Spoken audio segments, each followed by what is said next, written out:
prints right away tomorrow. And if you want to keep your platinum, then we'll have a second piece of paper where you can do a duotone, you can play around with it, right? We still got more metal in there. Okay, so does everybody feel comfortable with this? How long is that? How long can you keep that? Well, if it's got enough volume in it, it'll keep for months, right? But you got to really shake it like crazy. If it's in an airtight container, and as it should be Yes. fine. Can you clean that, please? The I'm gonna throw that stick out. Has a preservative in it. Oh, does it? Okay. Yeah, the preservative is called thymol. Okay. So if you're mixing your own gum arabic, which you can do, it's not difficult. It's just I don't It know why takes- you would. it just takes time, because you have to like essentially let the gum melt into it. Yeah, so you would want to put 2 or 3 drops of thymol into your mixture because that is what keeps it from rotting. And rotten gum, it happens really quickly. You've only got like a couple of days with natural gum arabic. And it's rank. When it rots, it's rank. Okay, what time are we at? It's now about nearly 4. Nearly 4. You were talking about the ratios of coating 1 to 1 to 1. Yes. So you're actually using 1 of that concentration, or you dilute? No, you're gonna use 1 of this tomorrow, Yeah. 1 of gum, Yeah. and 1 of ammonium dichromate. Oh, okay. So that's already got gum in it. So you are, in essence, re-diluting it with gum. Correct. So Correct. In the fact, concentration. Is yeah, lower. in fact, that's the magical little balance that you have to play with, is how much gum do you put in? Like now you're working with, okay, so let me get this. We'll be working with these, so we'll mix a bunch and everybody will draw a certain amount. So we've got really small prints here, so we may go to the more smaller syringes. So normally what I do is I pull out, well actually this is what we'll do, is we'll all say we'll all agree, who wants to do sepia? So we'll pull out enough sepia, say 5 units of sepia, and there's 7 or 8 people. So that'll be enough. We'll pull 5 units, put it in the shot glass. Then we'll pull out of the gum 8 units of gum. So we'll go a little bit more gum, because personally I like a little bit more gum. Put that in, and then we go to the ammonium dichromate, and we'll pull 5. So I'm always matching the ammonium dichromate to the pigment nowadays, and I give a little bit more gum. And then we'll expose so we have to establish a time tomorrow. So Tanya, did you throw out the print that was backwards? No, I didn't tell you. Okay, good. So we may test Tanya's first on the first layer. So, just put it in backwards. So that way we can go through Tanya's all the way through. Yep. Right? So we have a test print to work that has the palladium down on the bottom. So we'll pull enough, and those 4 people will then draw from that dish and coat down, and Paulette we'll both show how to lay down gum arabic, the pigment on top of the palladium. Okay?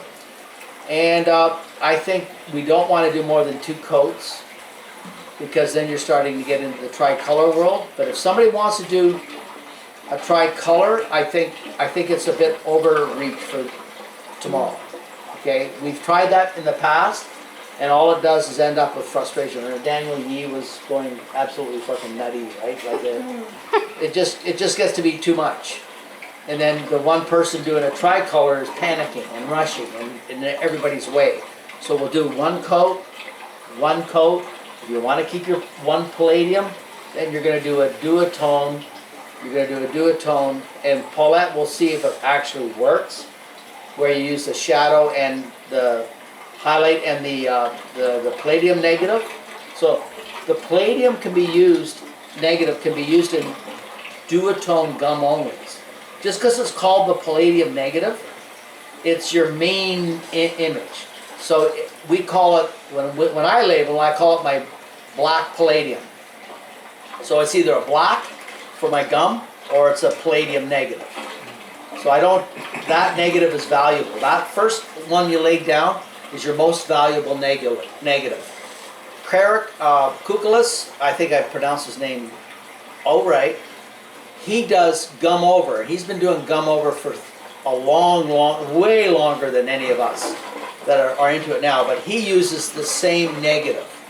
And I asked him why, and he says, I'm lazy. But his prints are nice, but they're so you could use the same negative over and over and over. Just put different colors down, and it will blend, and it will start maturing and start, Oh, that's interesting. Yeah, you can So use. then you wouldn't even need a registration. You still need to register. Well, you do because Oh, you do? yeah, you do. I mean, listen, if you want to get into heavy registration, like Christina does not do it this way. I don't know any other worker that's doing it this way, other than maybe a guy out of there's a guy out of Chicago. He did the Coises work where he's on aluminum. If you want registration, you have to be on a substrate that will hold it, right? So carbon printers use Yupo, right? Paulette and I tried Yupo. It's a synthetic material, and for our purposes, it went absolutely nuts. We had no.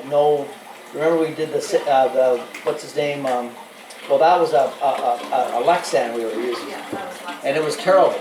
It just curled like crazy. The aluminum holds it flat. If you were going to use Christina's way of duotone or double, you have to boil the paper or pre-shrink the paper. I don't think you really need to boil it, but you need to pre-shrink it, and then you need to size it again. And that will stop the shrinkage between subsequent layers. But there's no way in the world that you can do a 1620 that way and expect registration. Whereas on aluminum, if everything works well, you get registration. And even on aluminum, the paper's pulling. Yeah. It pulls. You'll notice tomorrow. So wait, there's still paper when you're talking about aluminum? What's that? When you're talking about it being on aluminum, there's still a paper attached to it like how we have it. Yeah. It's not actually on. No, I don't know of any, no. That's actually, I just read about people that are actually scouring aluminum. And then, which creates a surface for you to print on. I'm not so sure about that, right? Myself, I'd be pretty nervous about it just flaking off. Just coming off. Okay, so we're going to dinner at 5:30. There's a lot of stripping to go on. If anybody needs to see how I separate it out, I'm willing to do that. Other than that, we've got to get some of your film stripped, okay? At least your second, at least